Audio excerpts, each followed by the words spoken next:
Bollywood stars और उनके die hard fans के आगे एक इंटरव्यूअर, मीडिया पर्सनालिटी, यूट्यूबर की क्या ही औकात हो सकती है। ये इमेज कि आप हाथापाई करते हैं, फिजिकल हो जाते हैं, ये सब गलत लगता है मेरे को। आपकी शक्ल देख के गलत लगता है। अगर मैं हाथापाई करता होता, जैसे ये ऐसा नहीं करते थे सर, वो ऐसा करते थे सर, वो कोई झेल सकता है सर? आपको पता भी होगा कि ये झगड़ा काफी मीडिया और बच्चन फैमिली के बीच में बढ़ गया था। मीडिया ने तो बोल दिया था कि बच्चन फैमिली के किसी भी पर्सन का फोटो नहीं खींचेंगे।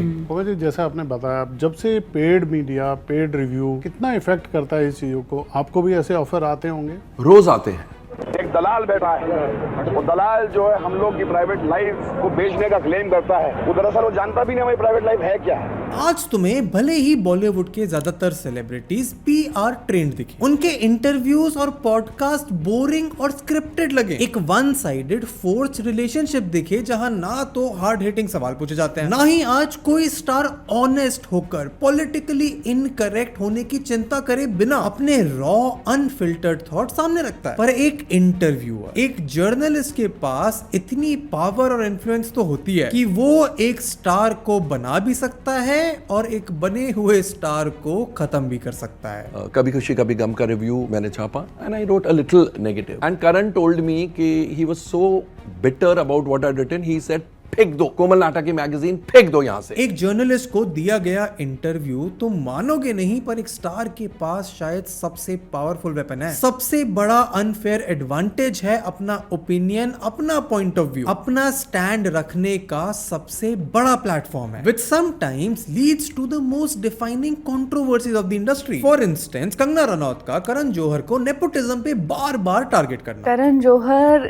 की मैंने एक फिल्म की हुई है, वो मेरी लाइफ की सबसे बड़ी फ्लॉप फिल्म है, मुझे चाहिए ही नहीं उनसे काम। इरिटेट होकर करण जौहर का उल्टा जवाब देना। You cannot be this victim at every given point of time who has a sad story to tell about how you've been terrorized by the bad world of the industry. Leave it. Anurag Kashyap KRK की लड़ाई। KRK ने आज खुला मुझे दावा किया है कि अगर हमारी फिल्म चल गई तो अपना हथियार काट देंगे। हम लोग उनको एक आइस बॉक्स भेज रहे हैं ताकि हम उनका जो हथियार है यहाँ पे जो म्यूजियम ऑफ इंडियन सिनेमा आ रहा है उसमें हम प्रिजर्व कर सके। शाहरुख, सलमान, आमिर की सालों तक चलने वाली लड़ाइयाँ। जहाँ तक छिछोरापन का सवाल है, उन्होंने ये वर्ड इस्तेमाल किया, छिछोरा। तो शायद वो इस चीज के बारे में ज्यादा जानते होंगे क्योंकि वो काफी छिछोरापन खुद अपनी जिंदगी में करते हैं, तो वो बड़े एक्सपर्ट है इन चीजों में। ये सब डॉक्यूमेंट हो पाई, न्यूज बन पाई, इतने सालों तक लोगों की नजरों में रही because of an interviewer, a journalist, a film critic. और एक फिल्म क्रिटिक कितनी बड़ी कंट्रोवर्सी खड़ी कर सकता है, उसके ओपिनियन का क्या इंपैक्ट हो सकता है। इसका लेटेस्ट एग्जांपल तुमने धुरंधर के टाइम पर जरूर देखा होगा, जब यामी गौतम को ट्वीट लिखकर इनडायरेक्टली अनुपमा चोपड़ा को कॉल आउट करना पड़ता है क्योंकि उन्होंने धुरंधर को एक हाई टेस्टोस्टेरोन, वायलेंस और सस्ते नेशनलिज्म वाली फिल्म बता दिया था। और अनुपमा चोपड़ा तो वैसे भी लेजेंडरी प्रोड्यूसर विधु विनोद चोपड़ा की वाइफ है, तो उनका रिव्यू शायद कुछ ज्यादा वैल्यू करता था। और ऐसे कई फिल्म जर्नलिस्ट हैं जिनका सिर्फ नाम तक तुम्हारे फेवरेट स्टार्स और फिल्म मेकर्स के मन में खौफ पैदा कर सकता है। और ये बात मैं हवा में नहीं कह रहा हूँ। सीनियर फिल्म ट्रेड एनालिस्ट कोमल नाथा को टाइम्स ऑडियो एंड वीडियो के ओनर शाह ब्रदर्स से धमकी मिली थी क्योंकि कोमल ने उनकी फिल्म के बारे में अपना एक ऑनेस्ट रिव्यू लिख दिया था। Time people,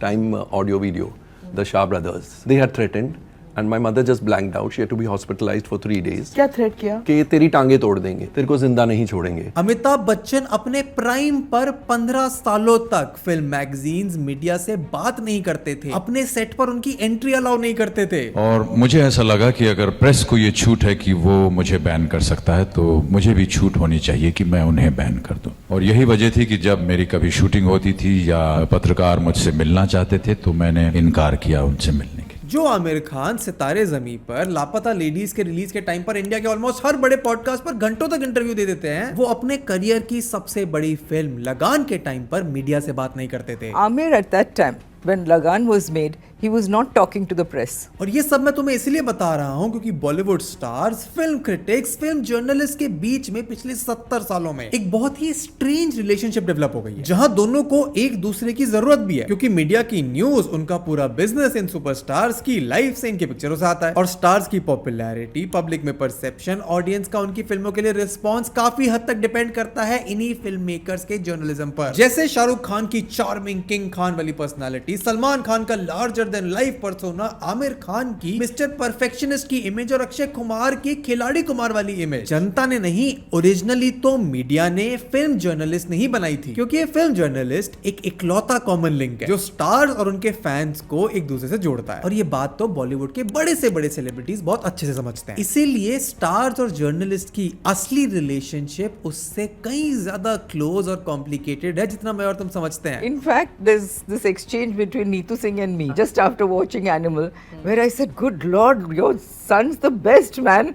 You know, and she sent back saying, "Thank you so much." This that because they were all wondering how Animal would be received. फिर सवाल तो ये भी उठता है कि ये क्लोज रिलेशनशिप एक फिल्म जर्नलिस्ट और एक क्रिटिक की ओपिनियन को कितना इफेक्ट कर सकती है। क्या अपने फेवरेट स्टार का इंटरव्यू करना और उसी की फिल्म का एक ऑनेस्ट रिव्यू देना एक कॉन्फ्लिक्ट ऑफ इंटरेस्ट नहीं है? Very fond of Sona and I like her work also. But one or two films of hers I hadn't liked. So she sent me a very nasty message saying, "Bharti aunty, how could you run down my film like this?" And you know, things like that. And we had a little bit of an exchange. इस video में हर एक interviewer, journalist, film critic जिसकी बात हम करने वाले हैं उसका गोल सिर्फ एक है, स्टार्स के बारे में या फिर उनके शब्दों को ऐसे प्रेजेंट करना जिससे उनको सबसे ज्यादा टीआरपी मिले, चाहे कोई भी कॉस्ट हो। And this includes me making this video. बस एक फर्क है कि मैं ये बात समझता हूं कि ओपिनियन देना कितना आसान है, but giving that opinion in a form that leaves an impact, वो राइटिंग की स्किल सब में नहीं होती, बट उसको ट्रेन करा जा सकता है, like I have done by not writing at all. मैंने शुरू किया है यूज करना एक tool called whisper flow specifically to help me ideate. जैसे इस वीडियो की रिसर्च करते हुए मैंने 100 से भी ज्यादा इंटरव्यूज देखे एंड पहले रिसर्च करते हुए नोट्स लिखने के लिए बहुत एफर्ट करना पड़ता था, but now I just pause and speak,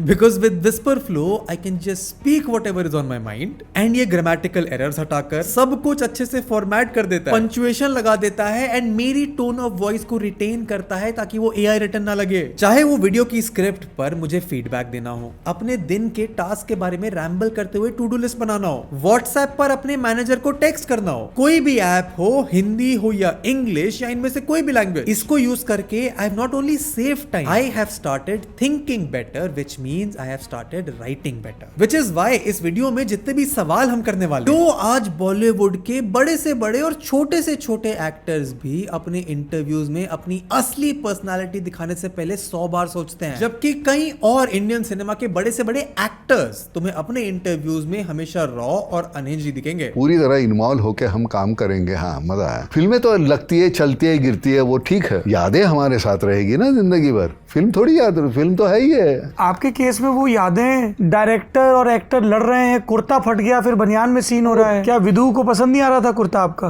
अरे विदु को, मुझे विदु ही पसंद नहीं। क्यों 1980s में धर्मेंद्र ने एक फिल्म जर्नलिस्ट को, फीमेल फिल्म जर्नलिस्ट को पीटने के लिए उनका पीछा किया? क्या है अमिताभ बच्चन और मीडिया की लव हेट रिलेशनशिप? कैसे स्टार्स के ऊपर चेक लगाने वाले, अपनी कलम और शब्दों से उनके मन में डर पैदा करने वाले जर्नलिस्ट, वो अनहिंज्ड इंटरव्यू सडनली एक soft scripted PR driven podcast में बदल चुके हैं, जहां एक स्टार हर पॉडकास्ट में आकर उन्हीं घिसे पिटे 5 सवालों का जवाब देता है, अपनी स्ट्रगल स्टोरी सुनाकर सिंपैथी लेता है, बिना किसी काउंटर क्वेश्चनिंग के अपना पब्लिक परसेप्शन बदलने की कोशिश करता है। और फिल्म और बॉलीवुड क्रिटिक्स में तो तुम मेरे जैसे बॉलीवुड से ऑब्सेस्ड यूट्यूबर्स और क्रिएटर्स को भी गिन सकते हो, क्योंकि अपने बारे में यूट्यूब वीडियोस तो स्टार्स आज भी उतनी ही क्यूरियोसिटी से देखते हैं। इवन वीडियो अगर अच्छी ना लगी हो तो कोमल नाथा की तरह उन्हें फोन करके धमकी भी देते हैं। प्लास्टिक सर्जरी वाली वीडियो को लेके मेरे को one of the top actresses yesteryear she called me because her daughter was mentioned in that video. She talked to me for nearly 27-30 minutes. The tone was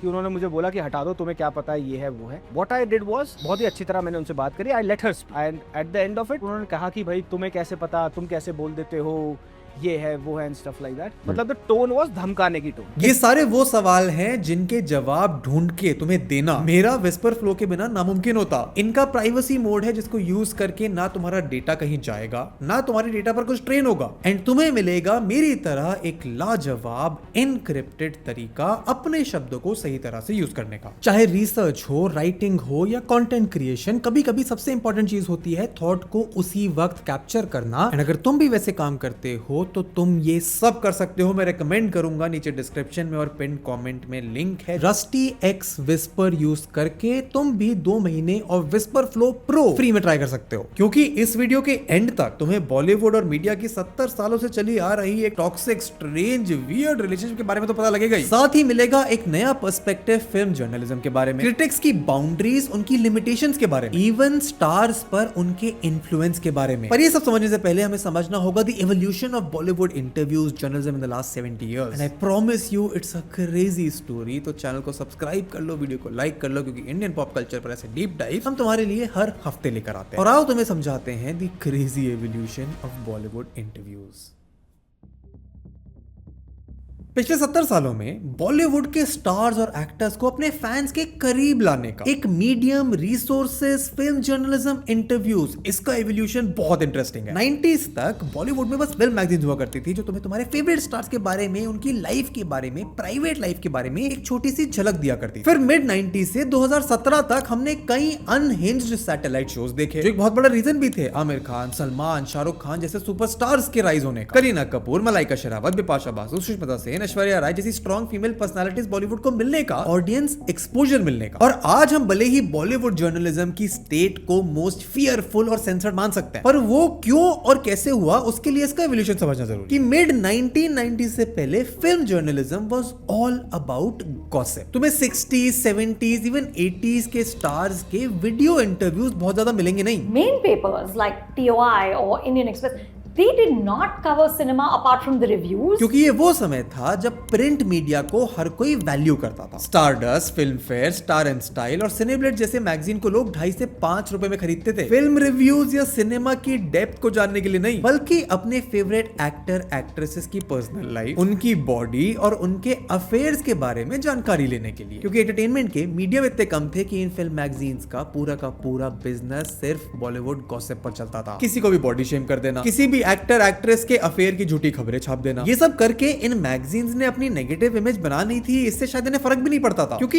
इन्हें कोई क्रेडिबिलिटी के लिए कभी पढ़ भी नहीं रहा था। पढ़ते थे तो सिर्फ गॉसिप और मजे के लिए। बट प्रॉब्लम ये थी कि इन सो कॉल्ड जर्नलिस्ट को पूरी तरह से इग्नोर करना भी पॉसिबल नहीं था। At the end of the day इन्हीं स्टार्स का ओपिनियन डिस्गाइज्ड एज गॉसिप उसी जनता पर पहुंच रहा था जो इन स्टार्स की फिल्मों के टिकट खरीदते हैं, जिसके बेसिस पर एक स्टार का पब्लिक परसेप्शन बन रहा था। इसीलिए बॉलीवुड स्टार्स कभी भी इन जर्नलिस्ट से अनजान नहीं थे। राजेश खन्ना की तो famous film journalist and gossip columnist Devyani Chaubal से एक शॉर्ट टर्म रिलेशनशिप भी चली थी। इनफैक्ट वो दिव्यानी चौबेल ही थी जिन्होंने राजेश खन्ना को पहली बार इंडिया फर्स्ट सुपरस्टार का टैग दिया था। एंड उनके सुपरस्टारडम के लिए दिव्यानी को क्रेडिट देना गलत भी नहीं होगा। और दिव्यानी चौबेल का केस तो परफेक्ट एग्जांपल है इन स्टार्स और जर्नलिस्ट के बीच की टॉक्सिक रिलेशनशिप को अच्छे समझने का। 60s से ही दिव्यानी ने बॉलीवुड सेलिब्रिटीज की love life, affair, bedroom activities, उनके करियर के प्रेडिक्शंस के बारे में लिखना शुरू कर दिया। और उनकी राइटिंग की अननेसेसरी बोल्डनेस इस हद तक बढ़ गई थी। अमिताभ बच्चन ने अपनी 1978 की फिल्म मुकद्दर का सिकंदर के दिव्यानी के रिव्यू को अपनी लाइफ का हार्शेस्ट रिव्यू बताया था। कई सालों तक अमिताभ ने दिव्यानी से बात नहीं करी। राजेश खन्ना की एरोगेंस की वजह से उनके डाउनफॉल को प्रेडिक्ट करना, धर्मेंद्र हेमा मालिनी के अफेयर के बारे में बिना एविडेंस के मैगजीन्स में गॉसिपी कॉलम्स लिखना, दिव्यानी को लाइमलाइट और खबरों में रहने का यही तरीका पता था। उनके रिव्यूज से स्टार्स डरते थे, पर दिव्यानी को भी अपने पॉइजन पेन का एक बहुत बड़ा नुकसान चुकाना पड़ा, क्योंकि किसी बड़े स्टार ने तो उनको कभी पसंद किया नहीं। और मुमताज ने उनके ऊपर एक लीगल केस कर दिया क्योंकि दिव्यानी ने मुमताज के फादर के एग्जिस्टेंस पर ही सवाल खड़े कर दिए थे। Because I was tolerating from many years and I think it's too much now. So I thought about it as let's do something. और धर्मेंद्र जो दिव्यानी के, उनके और हेमा मालिनी के अफेयर के गॉसिप के बारे में खबरें पढ़ के परेशान हो चुके थे। जुलाई 1978 की एक प्रेस कॉन्फ्रेंस में वो दिव्यानी को देखते हैं तो पहले पुलिस से दिव्यानी पर लाठीचार्ज करवाते हैं और फिर खुद उनके पीछे गालियां और धमकी देते हुए दौड़ते हैं। जर्नलिस्ट MS कृष्णा और बासु भट्टाचार्य पर फिजिकल असॉल्ट करते हैं, जिसके बाद 3 दिन बाद उन्हें पुलिस स्टेशन में खुद को सरेंडर करना पड़ता है और 950 रुपए देकर उन्हें बेल मिलती है। प्रेस और मीडिया ने बॉलीवुड को उस समय इतना परेशान कर दिया था कि 1992 में लिटरली पूरे बॉलीवुड को सड़क पर आना पड़ा स्टारडस्ट मैगजीन के खिलाफ प्रोटेस्ट करने के लिए। अजीब आलम हो गया कि कोई उठ के लिख देता कि 0 को एड्स हो गया, ये हो गया, ये हो गया। 80s आते आते बॉलीवुड इन फिल्म मैगजीन और जर्नलिस्ट से परेशान हो चुका था, पर इस आग में घी डालने का काम किया स्टारडस्ट मैगजीन ने, जिन्होंने अनुपम खेर पर अपनी यंग को एक्टर ममता कुलकर्णी की बहन को मोलेस्ट करने के एलिगेशंस लगाए without any solid proof, without any testimonial, without any evidence. He has the power of writing in a magazine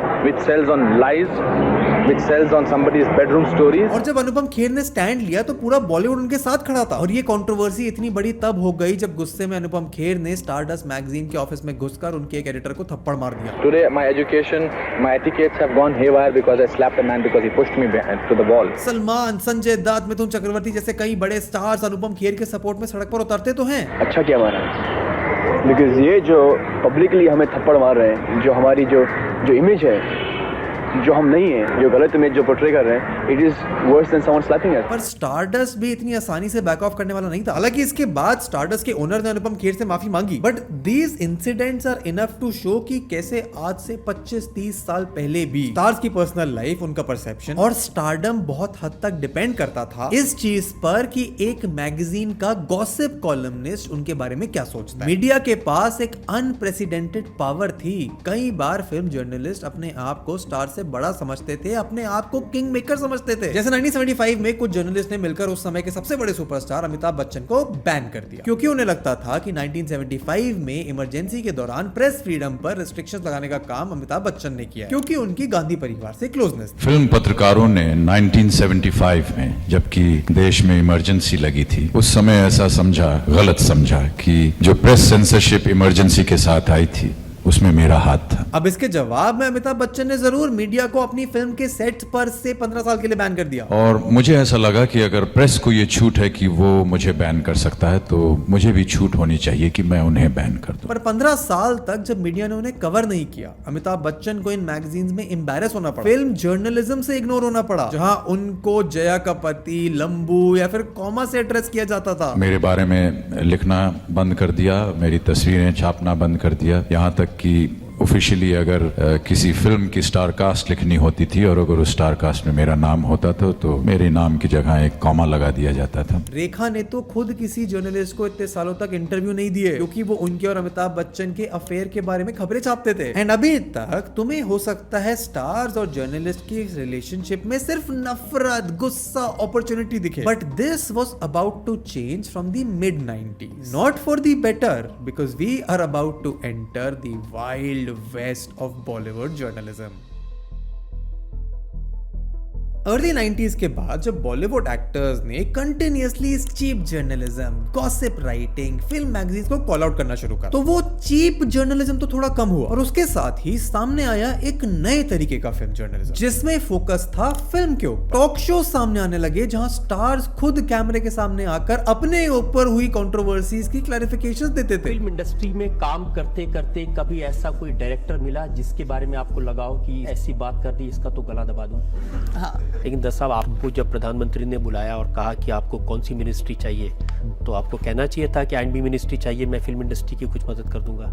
नहीं, वो तो मैंने नहीं कहा। रंडेवू विद सिमी ग्रेवाल शायद मेरी फर्स्ट मेमोरी है बॉलीवुड में standard talk shows and interviews की। Would you say, to use a cliche, it was like love at first sight for you? I think so. खुद कई फिल्मों में एक्टिंग कर चुकी सिमी ग्रेवाल का फिल्म इंडस्ट्री का सबसे बड़ा कंट्रीब्यूशन कोई है तो वो शायद उनका ये टॉक शो ही है, जहां शायद पहली बार बॉलीवुड के बड़े बड़े सुपरस्टार्स कैमरा के सामने अपनी रॉ, ऑनेस्ट, वल्नरेबल और अनहिंज्ड इमेज दिखाते हैं, अपनी लाइफ, लव लाइफ और करियर के बारे में ओपन अप होते हैं विदाउट फीलिंग अनकंफर्टेबल, इकी और कंट्रोवर्शियल। हाँ, इसमें सिमी ग्रेवाल का फिल्म बैकग्राउंड, उनकी क्लोजनेस विद दीज आर्टिस्ट, उनके इस शो को इतना स्मूथ, ऑनेस्ट और रॉ बनाने में हेल्प जरूर करता है। But I think it was just Simi Grewal's honest curiosity about these stars, her professional journalism without the need of getting something controversial out of them, जिसने अमिताभ बच्चन, जयललिता, रतन टाटा, शाहरुख खान और संजय दत्त जैसे हाई प्रोफाइल कंट्रोवर्शियल पर्सनालिटीज को भी comfortably vulnerable होने का एक platform provide किया। And Simi Grewal, while she was way ahead of her time, क्योंकि उसी समय रजत शर्मा आपकी अदालत ला चुके थे। 2002 में एक्टर फारूक शेख और प्रोड्यूसर सुरेश ओबराय अपना टॉक शो जीना इसी का नाम है ला चुके थे। 2004 में कॉफी विद करण लॉन्च हो चुका था, जिसके बाद भी मैं आगे करूंगा। पर मेरे अकॉर्डिंग 1995 से 2017 तक का ये समय was the wild west of Bollywood journalism, क्योंकि पहली बार स्टार्स और जर्नलिस्ट के बीच में इतना ओपन टू वे कम्युनिकेशन हो रहा था। एंड इसीलिए क्योंकि प्रिंट मीडिया से ज्यादा वैल्यू, तवज्जो और टीआरपी अब वीडियो इंटरव्यूज को मिलने लगी थी। लगभग हर टीवी चैनल के लिए एक Bollywood talk show became a massive hit, और इसी चीज को कैपिटलाइज करने के लिए तुम्हें ऐसे कई इंस्टेंसेस मिल जाएंगे जहां दिव्यानी चौबेल और ये 80s के फिल्म गॉसिप का हाथ, उनका इन्फ्लुएंस साफ दिखाई देता है, जिसका सबसे बड़ा एग्जाम्पल था प्रभु चावला का टॉक शो सीधी बात। और इस शो के नाम पर मत जाना, क्योंकि सीधी बात करने के बहाने प्रभु चावला हर शो में, हर एपिसोड में एक रिटायर्ड अनसिविलाइज्ड अंकल की तरह बॉलीवुड एक्टर्स, सेलिब्रिटीज को इरिटेट करने की भरपूर कोशिश करता। तो महिलाओं के साथ टकराव क्यों रहता है लाइफ में? महिलाओं के जो आपकी लाइफ में आ जाती हैं, जैसे ऐश्वर्या राय का टकराव हुआ ना आपका। मैं ये क्लिप देखकर सरप्राइज था कि इतने अब्सर्ड सवाल के बाद सलमान खान कैसे ट्रिगर नहीं हुए। वो है नहीं सर लाइफ में, काय को उनकी बात करें, क्योंकि सर अब उनकी लाइफ है सर, वो आगे जाएंगे सर, वो एक बात भूल चुके हैं। सिमी गरेवाल ने अब तक जो वो होलसम, पर्सनल, वल्नरेबल इंटरव्यूज का ट्रेंड स्टार्ट किया था, जिसको रजत शर्मा ने बखूबी से आपके अदालत के माध्यम से आगे बढ़ाया, वो प्रभु चावला को किसी भी कीमत पर मंजूर नहीं था। उन्होंने एक्ट्रेसेस को अपने शो पर बुलाकर बॉडी शेम किया। आपका कद भगवान ने जो है वो थोड़ा कम कर दिया, आपकी किरदार तो बहुत बड़ा कर दिया। एक तरफ ऐश्वर्या राय, एक तरफ Sushmita Sen, 5 foot 11 inch 5-6 foot. और मेरे ओपिनियन में तो शो का सबसे ऑकवर्ड मोमेंट शाहरुख खान के साथ था, जब 1 घंटे तक प्रभु चावला शाहरुख खान को रिटायरमेंट लेने के लिए पोक करते रहते हैं। अब शाहरुख खान 40 साल के बाद क्या कर रहा है, सोच रहे होंगे कि क्या करना है, या अभी भी लड़कियों के आगे पीछे भागना। अब कुछ रह गया, आपको लगता है कि ऐसा कुछ रह गया कि शाहरुख खान को अभी बाकी जिंदगी में करना है, तो आपको लगता है कि अभी भी कुछ रह गया जो आपको करना है? आपका यह कि अभी आप अलविदा फिल्म इंडस्ट्री को नहीं कहने वाले। And I felt very happy जब शाहरुख खान और सलमान खान ने प्रभु चावला को बिफिटिंग रिप्लाईज तक दिए। आपकी उम्र में लड़कियों के आगे पीछे भागना पड़ता है, मेरी उम्र में तो लड़कियां पीछे भागती हैं। क्योंकि जिस हद तक प्रभु चावला जर्नलिज्म के नाम पर नीच हरकतें करते हुए दिखे हैं, आई डोंट थिंक उन्हें इनफ कॉल आउट किया जा सकता। कॉफी विद करण ने हमें ओवर द इयर्स बहुत कंट्रोवर्शियल मोमेंट्स दिए हैं, इतने कि उस पर एक अलग वीडियो बन सकती है। At gunpoint, if you were forced to have a gay encounter, who would you want it to be it with? Hey, you want your ass pinched? I'm right here. पर मेरे ओपिनियन में ज्यादा focus करा जाना चाहिए इस era की सबसे आइकॉनिक चीज पर, जो थी इन स्टार्स की कैमरा के सामने एक ऑनेस्ट एंड अपनी ऑडियंस से, इंटरव्यूअर से वल्नरेबल होने की विलिंगनेस और एक ऑथेंटिक कनेक्शन बनाने की एक जेन्युइन कोशिश। क्योंकि ना तो उस समय स्टार ज्यादा पीआर ट्रेंड होते थे, ना ही इंटरव्यूअर्स पर किसी तरह के रेस्ट्रिक्शंस थे सवाल पूछने के लिए, which gave the Indian audience some of the best gems of Bollywood interview. जैसे एक इंटरव्यू में शाहरुख खान से पूछा गया कि एक चेन स्मोकर होने के बावजूद आप एक कैंसर ड्रग फ्रॉम बायोकॉन कैसे प्रमोट कर रहे हो। शाहरुख खान को तो क्या, ऑडियंस को भी उम्मीद नहीं थी कि ऐसा ब्लंट सवाल कोई जर्नलिस्ट पूछ सकता है। But this is important because इन्हीं मोमेंट्स पर मुझे और तुम्हें हमारे फेवरेट स्टार्स की असली पर्सनालिटी देखने का एक मौका मिलता है। I think it's a thing to be proud of, and that's why I went and did it. Also, there was an emotional reason. The day I was called by the company was my father's death anniversary, who had died of cancer. So I just felt a little as if I'm doing a prayer for him. And आज वो जमाना नहीं है जब stars बिना चिंता किए अपनी पॉलिटिकल करेक्टनेस के, अपनी पब्लिक परसेप्शन के ऑनेस्ट जवाब दे पाए। और ये शायद वो एरा था जब एक मीनिंगलेस गॉसिप और मीनिंगफुल कॉन्वर्सेशंस का एक डिसेंट बैलेंस हमें देखने को मिलता। क्योंकि एक तरफ जहां शाहरुख खान अपने स्टारडम, लेगेसी, एक्टिंग प्रोसेस और बिजनेस माइंड को लेकर बात कर रहे थे। There is no one in the world, no city in the world where Shah Rukh can be anonymous and unrecognized. Could be a couple, but I haven't been there yet. वहीं दूसरी तरफ साजिद खान जैसे लोग एक कंप्लीट डिल्यूजन में दिखाई देते थे। बहुत छोटा मुंह बड़ी बात है, लेकिन किसी ने कहा you are like India Spielberg. And Bollywood के मोस्ट डिल्यूजनल स्टार्स पर तो मैंने एक डिटेल वीडियो बनाई हुई है, वीडियो के एंड में तुम्हें लिंक दे दूंगा, जाकर देख लेना। पर ये एरा खत्म हुआ आज से लगभग 10 साल पहले, जब स्टार्स के interviews actually raw and honest होते थे। रणबीर कपूर और कटरीना कैफ की पोस्ट ब्रेकअप टेंशन तुम जग्गा जासूस के प्रमोशनल इंटरव्यूज में साफ देख सकते। Katrina Kaif was asked what is the best quality about Ranbir Kapoor that others don't have, and this is what followed as an answer. Hold on.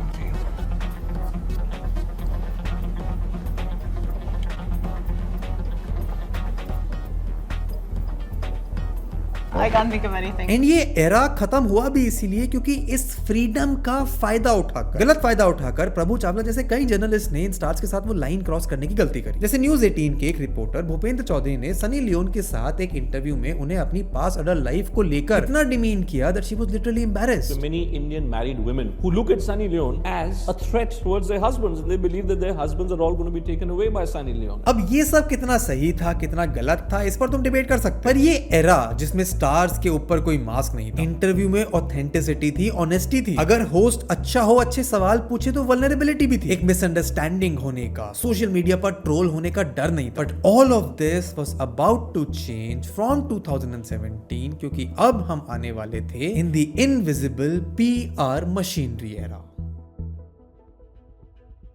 2017 के बाद से तुम्हें अचानक से बॉलीवुड स्टार्स अपने उस अनहिंज्ड एरा से अलग दिखने लगते हैं। क्यों?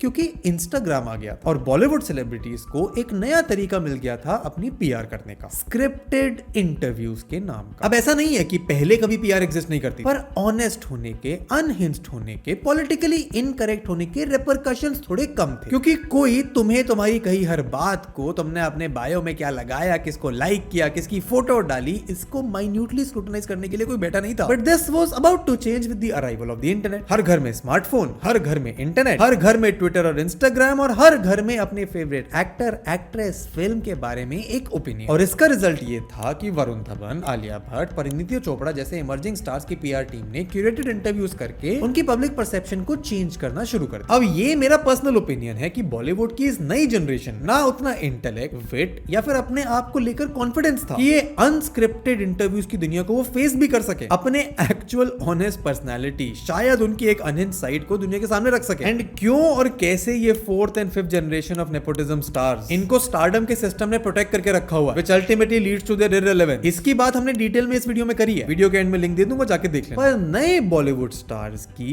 ये रिलेशनशिप क्यूरेट करने की, उनकी इमेज को बनाने की ये कोशिश म्यूचुअली बेनिफिशियल, क्योंकि YouTube पॉडकास्टर्स के लिए एक ऐसे स्टार का उनके शो पर जिसको या फिर जिसके माँ बाप को वो बचपन से पिक्चरों में देख रहे हैं, वो बहुत बड़ी बात थी, शायद है भी। अब उस पॉडकास्ट को करने की अगर कंडीशन है कि आप बस हमारे बताए हुए सवाल पूछोगे, किसी कंट्रोवर्सी के बारे में नहीं पूछोगे, तो शायद कोई नया पॉडकास्टर इस बात को जरूर मान जाए। और एक पॉइंट के बाद तो ये रिलेशनशिप सिर्फ इमोशनली नहीं, फाइनेंशियली भी बहुत सक्सेसफुल होने लगी। जब इन स्टार्स की पीआर टीम ने इन एक्टर्स को पॉडकास्ट पर भेजने के लिए 5, 10, 15, 20, 30 लाख रुपए तक ऑफर करने शुरू कर दिए, इस हद तक कि तुम्हें शायद आइडिया भी ना हो और तुम ना जाने कितने ऐसे इमेज वाइट वॉशिंग इंटरव्यूज को देख चुके हो। जैसे फरदीन खान ने अक्षय कुमार के साथ 2024 में रिलीज हुई खेल खेल में के थ्रू बॉक्स ऑफिस कमबैक जरूर किया, और उसी समय कई पॉडकास्ट में आकर खुद को रीइन्वेंट करने की कोशिश भी करी। And the same can be said for Esha Deol, Zayed Khan and Arjun Kapoor. ये जायद खान के साथ हो रहा है, we are planning a podcast with him, so his PR was like आपका नाम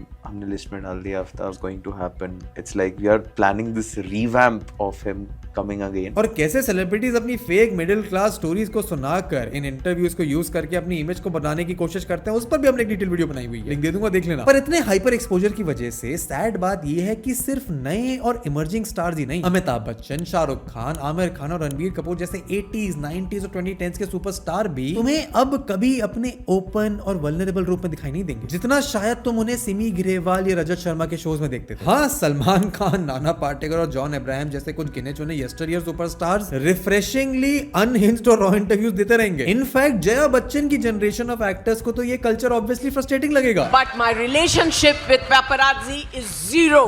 Who are these people? Are they trained to be representing the people of this country? You call them media? But सबसे concerning और दुख की बात तो ये है कि वास्ट मेजॉरिटी ऑफ ऑडियंस का एक vast majority of their favourite actors and stars के साथ एक रियल ऑथेंटिक कनेक्शन बनाने का स्कोप अब खत्म हो चुका है। एंड इससे ऑडियंस को तो नुकसान हो ही रहा है, बट ये बात तो शायद अब फिल्म जगत भी समझने लगा है कि उससे ज्यादा नुकसान हो रहा है उन्हीं फिल्म स्टार्स का जिनके अब कभी डाई हार्ड फैंस बनेंगे ही नहीं। उनकी बॉक्स ऑफिस पिक्चरों को सिर्फ उनके स्टार के नाम पर देखने के लिए कोई टिकट नहीं खरीदेगा। और सबसे बड़ा नुकसान तो मेरे जैसे उस सिनेमा लविंग ऑडियंस का है, जिनको अपने फेवरेट स्टार्स का एक रियल ऑथेंटिक वर्जन कभी दिखेगा ही नहीं। And that's it for the video. Thank you so much for watching it till the end. Make sure तुम डिस्क्रिप्शन और पिन कमेंट में जाकर विस्पर फ्लो को एक बार चेकआउट जरूर करो। Trust me, for people who want to ideate better, this is one tool that can have a very positive impact on your life. अगर तुम्हें वीडियो पसंद आई तो इसे लाइक करो, अपने थॉट्स मुझे कमेंट में बताओ, इन स्क्रीन पर आ रही वीडियोस को चेकआउट करो, क्योंकि यहाँ तक तुम आ गए हो तो तुम्हें ये वीडियोस भी इतनी ही अच्छी लगेंगी। सब्सक्राइब करो, वीडियो को लाइक करो, and I will see you in the next one. Good bye.